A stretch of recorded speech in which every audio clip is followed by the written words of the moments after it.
Bonjour, bonsoir, chers compatriotes, vous qui acceptez chaque jour le Congo est en nous dans vos maisons, partout où vous vous retrouvez. Vous suivez cette émission en différé chaque jour.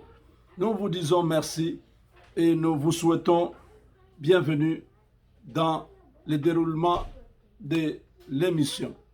Nous avons à parler aujourd'hui de l'affaire Vital Kamerhe. Le procès de 100 jours, c'est un procès qui a fait couler beaucoup d'encre et de salive. Le dossier de 100 jours était révélateur du dysfonctionnement d'un modèle caduc dans le pays. Un modèle de gestion qui a touché. Can you leave, please?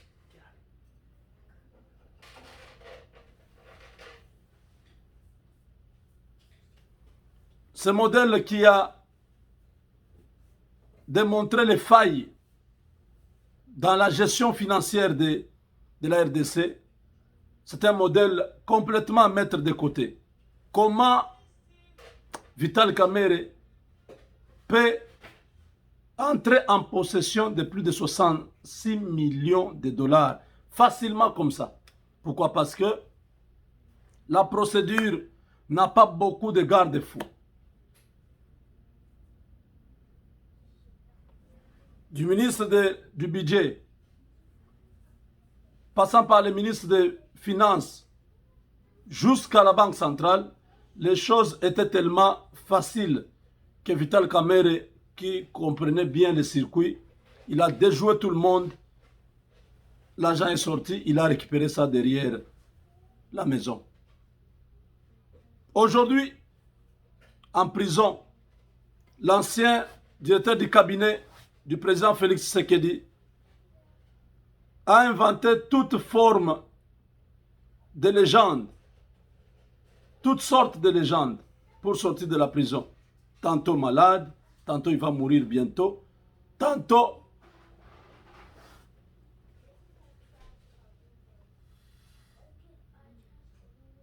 il va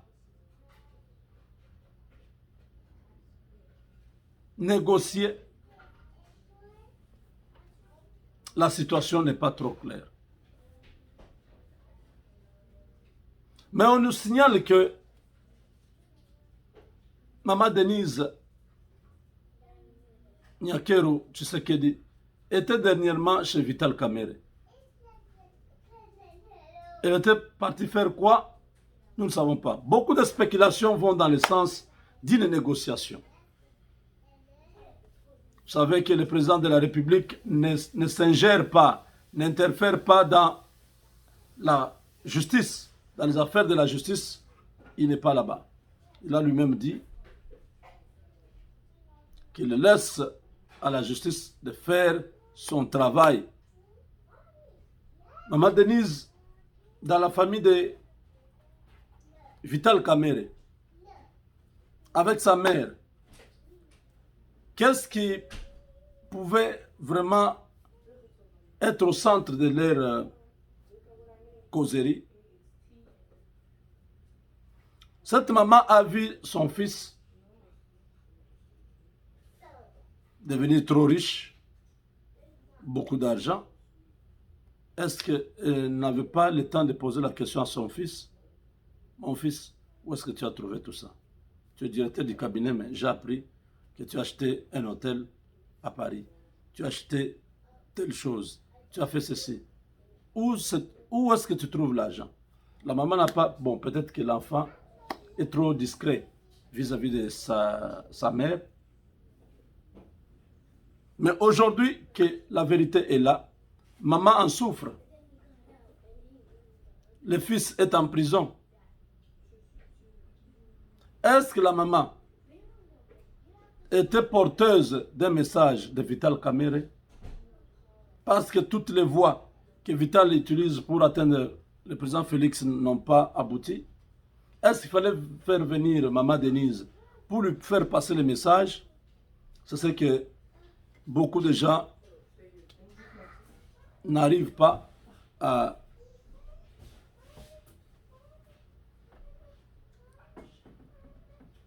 à discerner. Mais une source proche de la présidence nous informe que Vital Kamerhe a accepté de pouvoir coopérer avec la justice. Il va remettre la moitié de cet argent-là, à condition qu'il soit libéré. Parce qu'il n'est pas en mesure de réunir tout cet argent. Il y a quelques commandes qui ont été déjà passées, mais cet argent, une partie peut être remboursée. À peu près 28 millions de dollars peuvent être remboursés pour qu'il puisse retrouver sa liberté. Est-ce que la justice va coopérer sur ce point? Est-ce que la justice va exiger qu'il puisse payer ça, mais qu'il reste encore même pendant 2 ans ou 3, qu'il réduise sa peine? Toutes ces questions nous posons, nous attendons, voir dans un avenir proche que Vital Kamerhe remette cet argent. C'est déjà beaucoup. S'il accepte de remettre, beaucoup ont pris l'argent du Congo, ils n'ont jamais remis. Il y en a qui sont morts. Le Congo, le gouvernement a perdu, n'est-ce pas? Si quelqu'un comme lui peut accepter de le faire, je crois que cet argent-là pourra être d'une grande contribution dans la construction de notre pays. C'est vrai que nous n'encourageons pas les mal pour dire « Ah, moi si je vais voler, on va me mettre en prison, je vais négocier pour remettre la moitié. » Non, ça sera une façon de pouvoir donner un message à tous ceux qui croyaient à l'impunité, que c'est terminé avec l'impunité. Tu voles, tu dois être arrêté. Vital Kamerhe s'est retrouvé dans ce cas. Il est en train de négocier pour être libéré. S'il peut donner cet argent-là, moi je pense, selon moi, le pays est tellement en crise que les garder 20 ans en prison, il peut rester là-bas, mais le pays aura perdu, n'est-ce pas? Mais s'il donne cet argent-là, il sort, il sera frappé de l'interdiction de faire la politique, parce qu'il est condamné. Donc il est déclassé. Au moins il va retrouver sa liberté, mais il est condamné. Il ne pourra pas concourir à aucun poste. Ça, c'est ce que nous devons voir. 30 millions, par exemple. 30 millions, c'est combien d'écoles primaires? C'est combien de centres de santé? C'est combien de routes asphaltées? Combien de kilomètres de routes asphaltées? Réfléchissons comme ça. Au lieu d'aller prendre l'argent à la Banque mondiale, au FMI, c'est mieux de traquer comme le prince de l'Arabie Saoudite avait fait. Il a enfermé plus de, je ne sais pas, 3000 dignitaires du régime. Plus de 3000. Dans un hôtel de luxe où ils avaient à manger, à boire. Il y avait tout. Ils étaient à l'aise, mais ils ne pouvaient pas sortir de l'hôtel. C'est comme si c'était une prison dans l'hôtel. Il a dit à tout le monde, toi tu dois 1 milliard de dollars, toi tu dois 500 millions de dollars, toi tu dois 800 millions de dollars. Si vous remettez cet argent-là à l'État, vous avez volé la République, vous êtes enrichi, remettez cet argent et vous serez libre. La plupart ont coopéré, ils ont fait déjà 1 mois. Il y en a qui ne voulaient pas, mais finalement ils ont trouvé que ça devenait vraiment un problème. Ils ont souhaité remettre un peu d'argent et retrouver leur liberté. C'est ce que le président Félix doit faire. Tous ces caciques du PPRD, du FCC, ils ne doivent pas s'échapper comme ça, venir dans l'Union sacrée et rester là-bas comme si c'est un oasis où ils doivent se protéger. Non. Ces gens-là doivent être interpellés, convoqués, arrêtés, condamnés. La plupart d'entre eux, s'ils ne veulent pas la condamnation, qu'ils coopèrent, qu'ils remboursent un peu d'argent.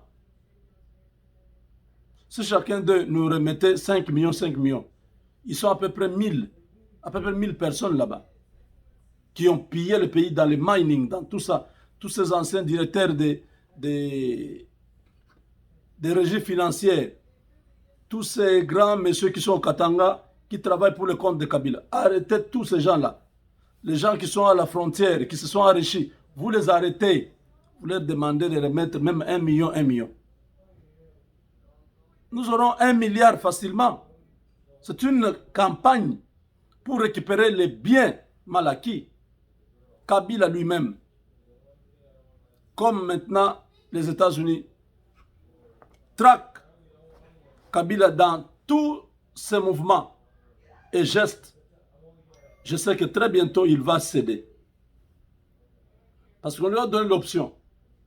Il reste au Congo, il rembourse l'argent qu'il a à l'État congolais, où il va en exil, dans un pays où il ne peut pas être rattrapé. Mais en exil, dans quel pays? Au Cuba, les Américains ont refusé. Il va aller dans quel pays? S'il va dans un pays moderne, on va les ramasser là-bas, on va l'amener en prison à ce pays. Donc vous comprenez qu'il y a une façon, on peut traquer tous ces gens, ces directeurs généraux dans des entreprises publiques, arrêter tous ces gens, les anciens ministres, leurs collaborateurs, les gens que nous connaissons, qui sont dans les mining, dans les pétroles, dans ceci, qui ont fraudé l'État congolais, qui n'ont pas payé leurs impôts. Traquer tous ces gens-là. Engager beaucoup d'inspecteurs des finances. Qu'on ait même 2000 inspecteurs dans ce pays-là. Le pays est trop grand. Les répartir selon les provinces.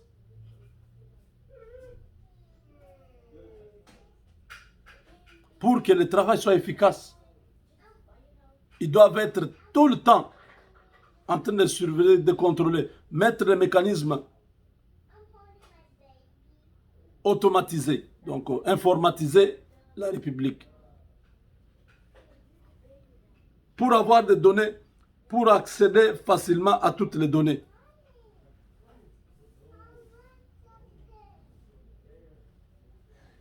Nous ne voulons pas des choses où vous voyez encore à la présidence, on continue à enregistrer les gens avec les bics et les papiers.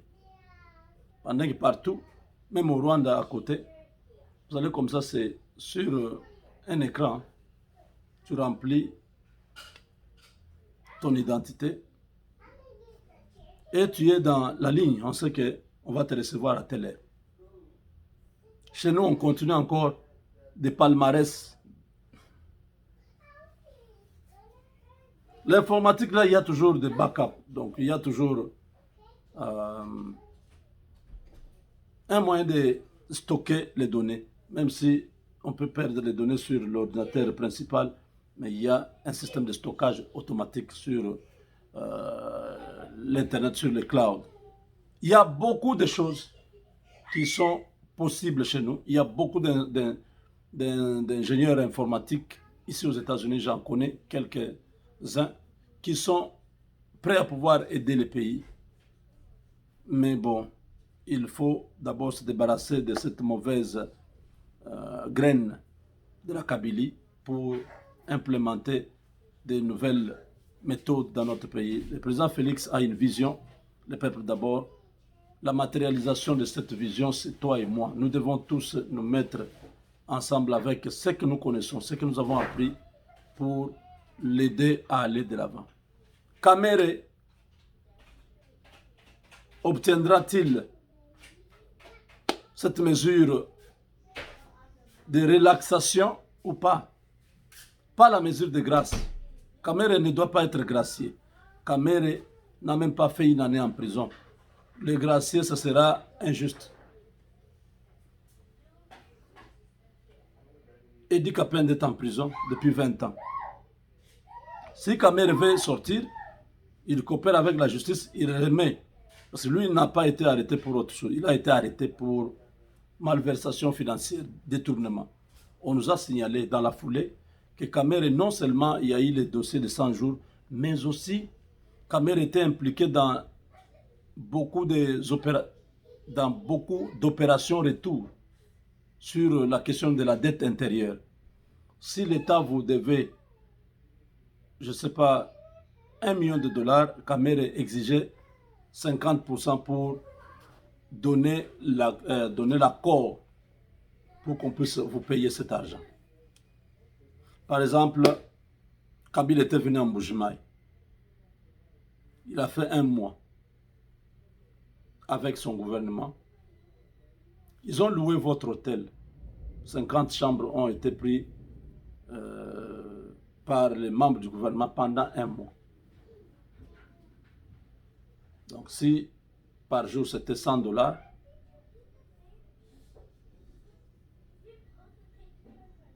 fois 50, ça fait 5 000 par jour,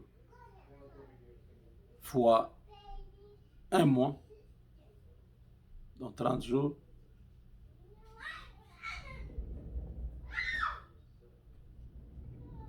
ça nous fait 150 000, c'est ça, hein? Quelque chose comme ça. Ça, c'est un exemple, hein? Et cet argent-là n'a jamais été payé. Si vous voulez qu'on vous paye, 50%, 50%. Ça, c'est ce que Kamere exigeait. Il y a des gens dont l'État avait utilisé, c'est pas leurs avions, l'État avait utilisé, je ne sais pas, leurs véhicules. Il y en a que l'État devait 1 million, 10 millions, 20 millions. Alors pour qu'on vous paye, à l'époque où Kamere avait la signature, après Chibal, donc cette partie-là, Kamere a demandé au ministre des Finances, on a libéré beaucoup d'argent. On a payé beaucoup de gens. Et Kamere avait 50% de cet argent-là. Il s'est partagé entre lui et les ministres, tout ça. Ce n'est pas seulement ça les dossiers de 100 jours, mais il y a d'autres dossiers. Mais bon, nous disons, tout le monde a vu les dossiers de 100 jours. S'il veut coopérer, remettre l'argent, nous disons, la justice peut revoir son cas et les libérer. Mais il est un condamné, donc il est déjà disqualifié. Il ne pourra jamais être gouverneur, ministre, député national ou provincial, sénateur, même pas candidat président de la République. Voilà. C'est la saison des taxes. Je rappelle à tous ceux qui habitent le Canada, et non, les États-Unis, que vous êtes bel et bien dans cette saison. Vous êtes invités par les Congo-États à faire les taxes avec nous. Nous vous invitons. Nous attendons votre coup de fil pour que nous puissions faire de bonnes taxes pour vous. Legal Shield est là. On donne la couverture juridique à tous ceux qui ont besoin d'un avocat. Vous avez des dossiers qui nécessitent un avocat, appelez-nous. Nous allons vous donner un avocat à 24 $ seulement, 95 cents. Le numéro c'est le 972 891 0976. Avec Dieu, nous vaincrons.